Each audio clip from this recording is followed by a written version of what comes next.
Sejam bem-vindos a mais um episódio do TD Talks, o podcast da Teixeira Duarte que une engenharia, inovação e pessoas por trás de grandes projetos. Hoje convidamos o gerente de equipamentos, o engenheiro Leonardo Ribeiro, responsável por gerenciar os polos operacionais da Teixeira Duarte Engenharia e Construções, para essa conversa.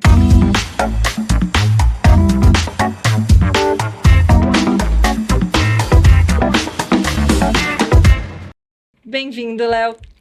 Obrigado, Ângelo, obrigado. É um prazer estar aqui, agradeço aí o convite. Imagina, é um prazer nós termos você, um profissional que tem 16 anos de casa. Já ouvi bastantes histórias de quando você começou, da sua trajetória. Eu acho que é legal compartilhar isso com mais pessoas.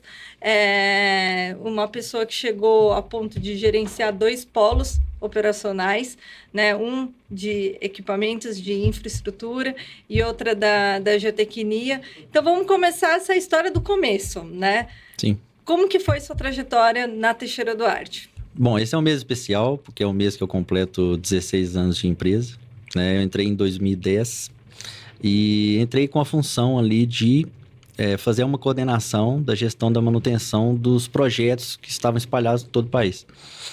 Então, a gente tinha uma estrutura administrativa em Belo Horizonte e tínhamos projetos em Minas Gerais, no Rio Grande do Sul, os quais eu tinha que fazer visitas, conhecer as equipes, entender dos problemas. Isso foi muito importante nessa época, porque eu estava em formação, né? Tinha aí meus 26 anos, estava aí querendo novos desafios e tudo começou com esse desafio inicial de coordenar a manutenção nesses projetos. Nós tínhamos uma base em Belo Horizonte, uma equipe administrativa que fazia a gestão desses ativos, mas não tinha pessoas dentro dos projetos, né, com essa figura de entender os problemas, de levar esses grandes problemas e propor soluções, né, e fazer esse elo entre equipe administrativa da central e as obras. E, Léo, nesse período que você está conosco, quais foram os seus principais desafios na jornada aí? O que eu posso elencar de desafio, Ângela, assim, essa presença da equipe do equipamento nos projetos. Eu acho que a gente tem muito que contribuir.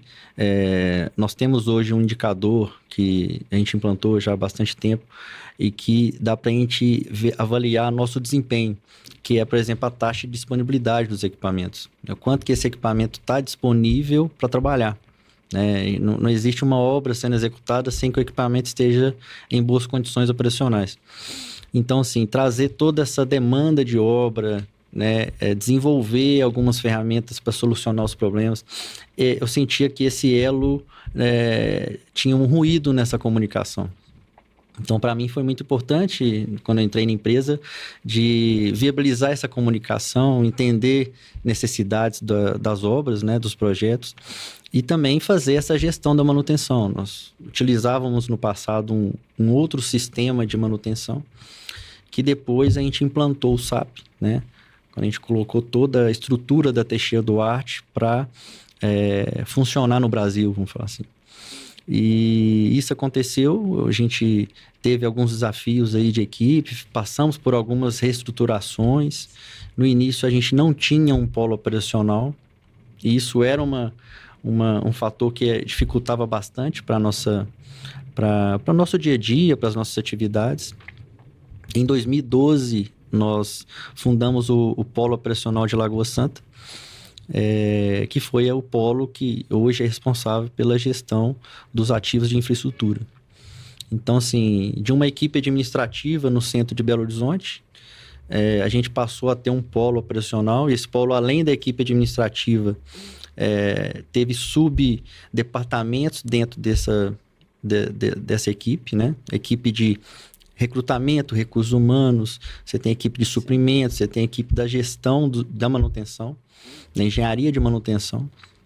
E você tem que ter toda uma infraestrutura de oficina, né, para receber os equipamentos das obras, colocá-los em condições operacionais, fazer reformas, fazer todas as intervenções necessárias, de parte elétrica, parte mecânica, parte hidráulica, e colocar em condições para um novo desafio, para novas mobilizações. A gente não tinha isso. Então, essa etapa que a gente teve que fundar o polo operacional foi muito importante para a gente e marcou uma nova era para a gente. Tá, entendo que, então, a Teixeira Duarte tem obras espalhadas por todo o Brasil e as obras são executadas, então, com equipamento próprio. Exato. Certo? E qual você acha que é o diferencial nosso de ter equipamentos próprios para executar as nossas obras? Sim. O que acontece? Existem projetos que têm ali uma previsão de ocupação do equipamento, e isso é um fator muito importante, porque ali é o que garante a viabilidade daquele investimento, né? Não adianta você investir no equipamento que vai ter uma ocupação muito pequena e depois você vai ter ele parado no pátio. Você precisa de uma obra que tenha uma perspectiva interessante e que a diretoria, com uma estratégia comercial, saiba que nos próximos anos a gente vai estar naquela direção. Então, a gente vai, investe no equipamento, esse equipamento vai ter uma ocupação, nós avaliamos ali perante o mercado qual que seria o valor de locação desse equipamento, né? E daí em diante fazemos proposta para a diretoria e esse equipamento é adquirido para a frota. Então, assim, ter o equipamento é uma vantagem competitiva, né? Garante, sim, que você consiga mobilizar o equipamento no prazo, porque internamente você consegue se organizar para que esse equipamento esteja em condições no prazo que a obra precisa, e você tem ali todo o seu recurso da equipe de manutenção para garantir que esse equipamento esteja disponível. Muitas das vezes você tem ali um locador que tem um bom equipamento para te alugar, mas às vezes ele não tem aquela estrutura de equipe para fazer as manutenções e garantir a disponibilidade que a gente precisa. Então, é por esse caminho que a gente faz, fazer um investimento no equipamento que vai ter uma vantagem competitiva para a gente, porque existe a situação também do equipamento que vai nos garantir um passinho à frente só de ter aquele equipamento. Porque se você tem o equipamento e você teve a experiência de trabalhar com ele, você tem uma equipe de produção que conhece, você tem uma equipe de manutenção que conhece. Se você vai alugar a primeira vez o equipamento para ganhar uma obra, você vai ter que passar pela rampa de aprendizagem, né? Sim. E isso, às vezes, alguns projetos pode penalizar bastante. E, Léo, teve alguma obra, contrato, que realmente os equipamentos fizeram a diferença para aquele projeto, termos os nossos próprios equipamentos? Sim, sim. Ou aquela, tipo, a gente ganhou o contrato porque a gente tinha o equipamento X que ninguém no mercado, sei lá. Sim, temos alguns exemplos de obras que a gente conseguiu ganhar, o que foi uma vantagem competitiva, o que nos colocou numa condição, né, de ficar numa preferência para ganhar a obra. Eu posso lembrar aqui de um equipamento, nós temos várias obras de infraestrutura, de barragens, já executamos vários projetos, né, para clientes privados, e essas obras de barragem não podem ter rolos compactadores com vibração, certo? Se não pode ter um rolo compactador com vibração, que é o normal do mercado, existe um modelo de rolo compactador que compacta por velocidade, ele não tem vibração, ele faz um trabalho até mais rápido, ele tem um peso operacional superior, é um equipamento que poucas empresas possuem, então esse garante uma vantagem competitiva, é um investimento relevante, mas que traz essa vantagem para a gente. Então, assim, esse é um exemplo muito emblemático para a gente. A gente está sempre colocando em pauta novos investimentos com esse perfil, né? Porque realmente é uma vantagem bastante interessante. Tem um tema que está super em alta no mercado, a questão da inovação. Sim. Certo? E eu acho que quando a gente pensa em inovação, a gente pensa muito em tecnologia. E vindo tecnologia, acho que muitas vezes elas estão aplicadas em máquinas, em equipamentos. E na sua gestão, você poderia nos contar alguns cases de inovação que vocês têm? Sim. tem um case agora recente, né? Que é o case da implantação de um manipulador, uma garra, um manipulador de pneus, que é um projeto pioneiro nosso, né? A gente não tinha esse equipamento, eu acho que o mercado também não possui. Vou explicar o contexto para ficar bem claro. Nós temos um perfil de obras, que é essas obras de barragem, e essas obras o cliente não permite fazer a operação de troca de pneu pelos processos tradicionais, manuais, né, utilizando 2 pessoas movimentando o pneu. O cliente entende que essa é uma operação de risco, que há um risco de prensamento de membros, que há um risco nessa movimentação do conjunto pneu e roda. Então, assim, em um dos nossos projetos na região de Minas Gerais, nós tivemos que fazer a instalação de uma oficina externa dedicada a esse projeto. E essa oficina, dentro das situações ali da região, da localização da região, não há, nas proximidades da obra, uma oficina próxima.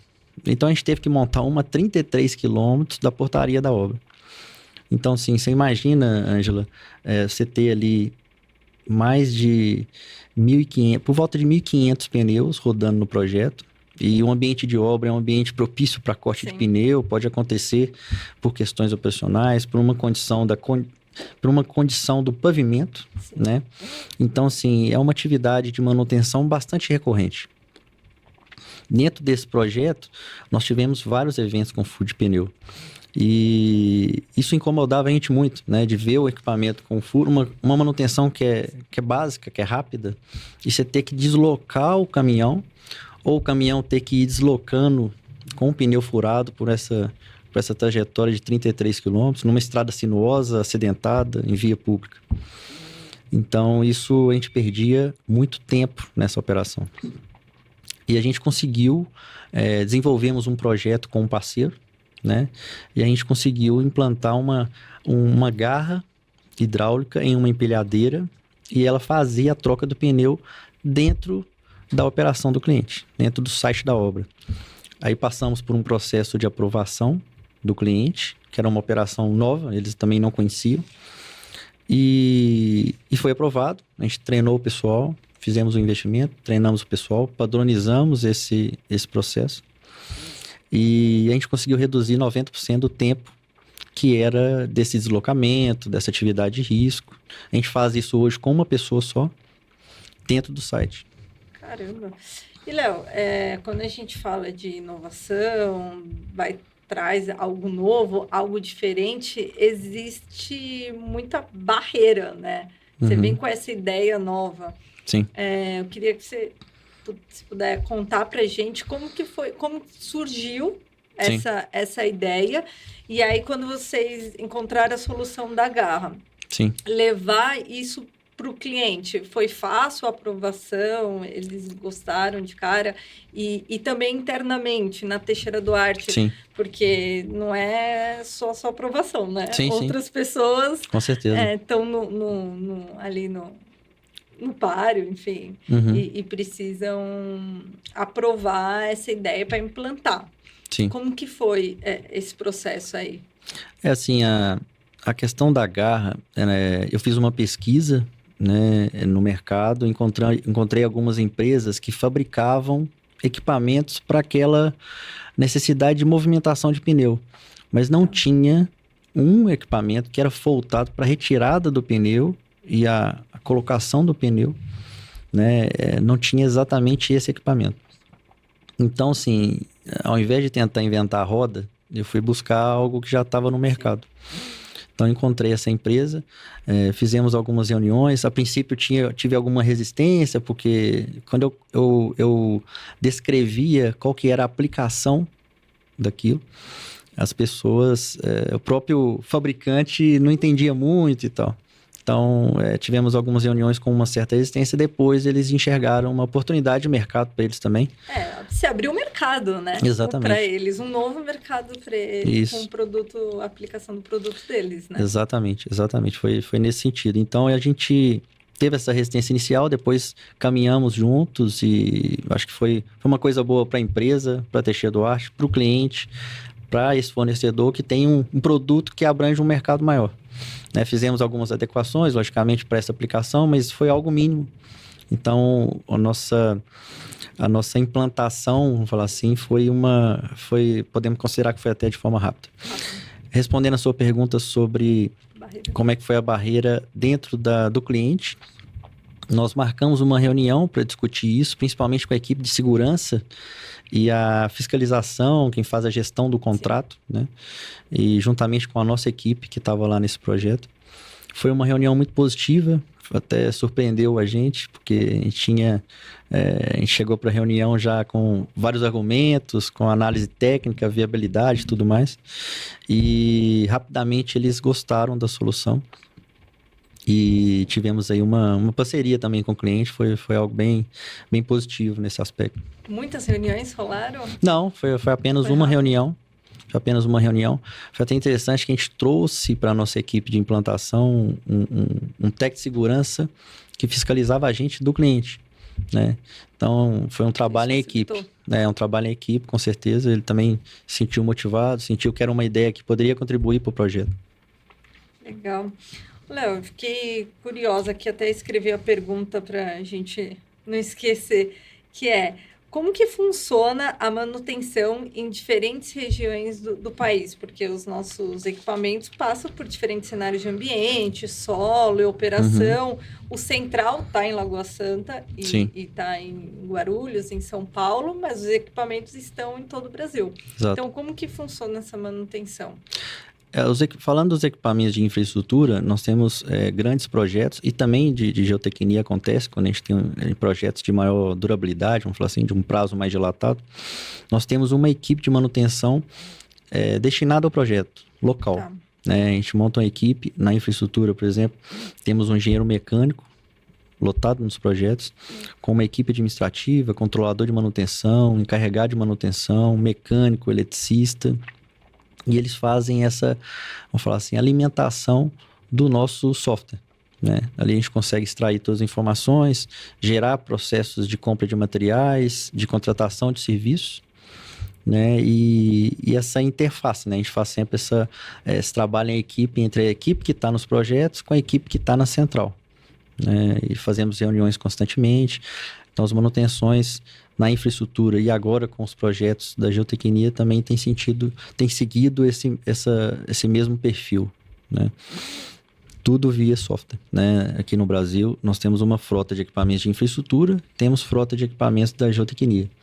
Então, assim, falando da infraestrutura, além do rolo tamp que eu já comentei, nós temos o caminhão articulado, né? Que é um caminhão que consegue operar em diferentes situações de pavimento, né? Pavimento seco, pavimento úmido, com regiões de baixa aderência, né? Então, independente da condição climática, esse caminhão consegue ter uma permanência de atuação dentro do projeto. No nosso escopo de operação de infraestrutura, de movimentação de terra, as escavadeiras também têm um papel importante, os tratores de esteira, nós temos de variados portes desses equipamentos, as motoniveladoras, nós temos também um sistema de nivelamento automático, né, que nos garante aí reduzir horas operacionais e garante uma precisão muito importante, né? E dependendo do escopo desse projeto, a gente pode instalar tanto no trator de esteira quanto na motoveladora, né? Também é um sistema... É um machine control? Machine control, exatamente. Já é um sistema que a gente já tem há bons anos que a gente utiliza, né? E já temos uma equipe aí com uma performance muito interessante. Falando agora da parte de geotecnia, né? Geotecnia também nós temos equipamentos de grande porte aqui no Brasil, né? A empresa Teixeira Duarte é uma empresa centenária, nasceu com geotecnia.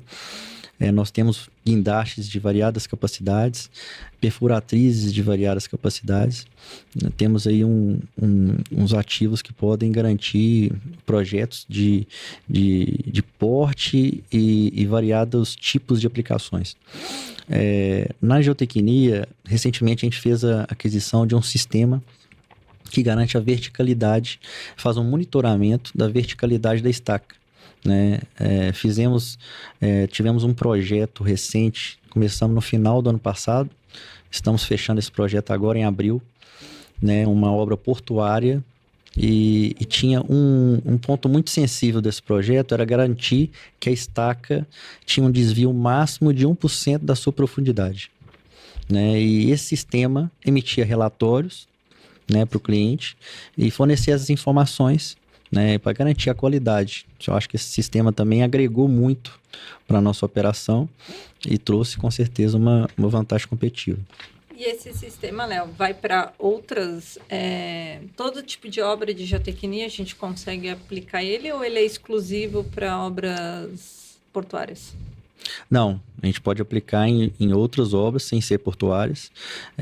A gente usa ele para um sistema de estaca escavada, né? A gente chama de estacão, né? Que foi esse projeto, por exemplo, a gente tinha estacas de 57 metros de profundidade.